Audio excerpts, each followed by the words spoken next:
Hello, hello. Welcome on into another episode of the Whiskey Crusaders. I'm Will. I'm Sarah. And I'm Matt. On this Saturday's Liqueur series, we're exploring Ouzo. Ouzo. That's all you got. Ouzo. That's all I got. That's what he told me. All right. What's written? It says Ouzo, 40%. That's all I got. All right. In legible handwriting. Thanks. By Bell. Thanks, Bill. Be sure to hit that like and subscribe button and click that notification bell. Matt, why don't you tell us a little bit about Ouzo? All right. This is the Hermes Ouzo Greece aperitif. That was really impressive. All right. This is the Licorice Brothers version. Started in 1962. They also make Ouzo, brandy, and several other aquavers, and they are in Patras, which is in Dionysus, the Greek god of wines area. It's a very nice Greek fertile land. I like this one's 40%. All right, let's say a little bit about Ouzo. What Ouzo is a aniseed and aromatic herb aperitif that also a GNS made in Greece. Started in the 14th century by monks on Mount Athos. It wasn't until 19th century that it was kind of exported around there when Greeks gained their independence. Started by Tomanos Nikolaos Kassaros. Is that right? Once again, don't know, don't care. 1865 was the first distillery. When absinthe fell out of favor, Ouzo took his place. Yay, because it didn't have any wormwood in it. Although we will get to some beautiful absinthe at some point in time. It is made in copper pot stills. It is usually served with fish, fries, olives, and feta cheese. The name Ouzo was actually copyrighted in 2006 and may only be made in Greece or Cyprus. What it means is quality because it had to go back to the silkworm cocoon trade back when they used to accept that it was Ouzo on it. That means really good. It's like, okay, sure, whatever. All right, and it starts at 96% before they bring it down and water it down. So that's really high. They usually just start with. They also use star anise, fennel, mastic, cardamom, coriander, cloves, and cinnamon. Depending on the distillery, they will change up those different things in it. Usually starts with Ouzo yeast, and it goes down to 80 proof.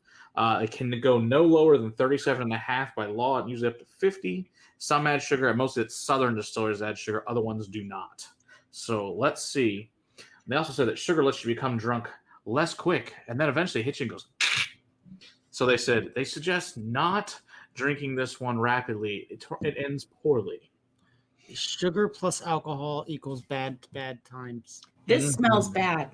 Does not smell bad. It smells like anise. This smells like anise. straight up black licorice, jelly beans. Yes, correct. That's that exactly what it smells like. Would spit out if it entered my mouth. It is delicious. I don't like black jelly beans.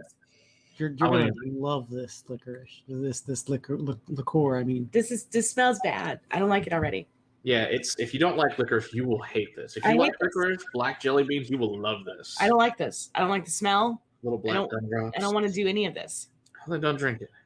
I think it smells wonderful. Essentially, from your description of this is essentially a gin that is distilled with star anise and at a very specific location. Is that what I'm being told? Basically, yes.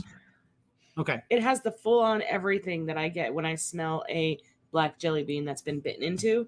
Yeah. You know how it's got like the outside layer and then Is this going to be the episode that everybody like of your nasty face? Oh, it might be. Okay. It should be entertaining. Yeah, I know. Like a lot of times, if you chill this, it'll get really cloudy, or it'll turn to like a blue tint. If you shake it with ice too, it gets very cloudy. Exactly. A lot of times they'll do this like ice down shot glasses. People will drink this from. Yes. But most of they suggest is drinking this neat or chilled. Other than that, they said it's very rare to use this as a cocktail, except in Cyprus they have an azuni, and that's the only time you'll ever see a cocktail with this. All right, let's see what we think.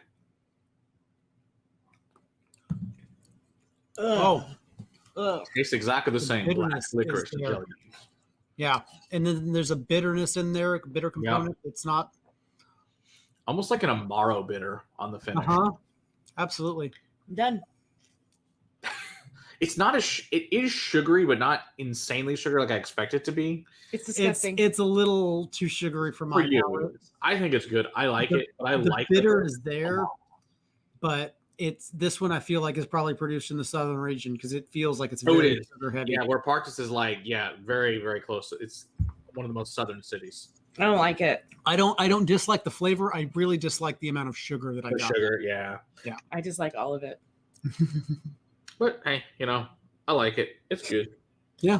you really have to like anise. If you don't like anise, you don't like blackcurrant, this is not for you. If you like this, you'll love it. It's that simple. This is a one hit.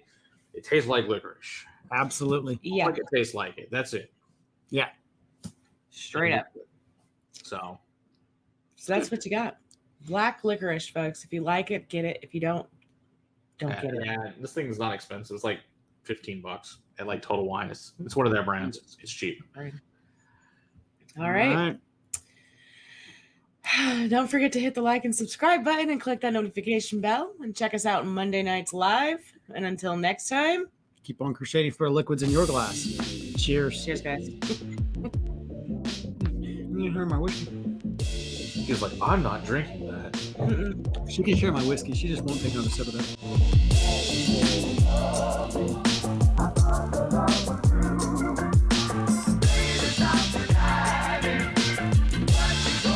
Nope. Yeah.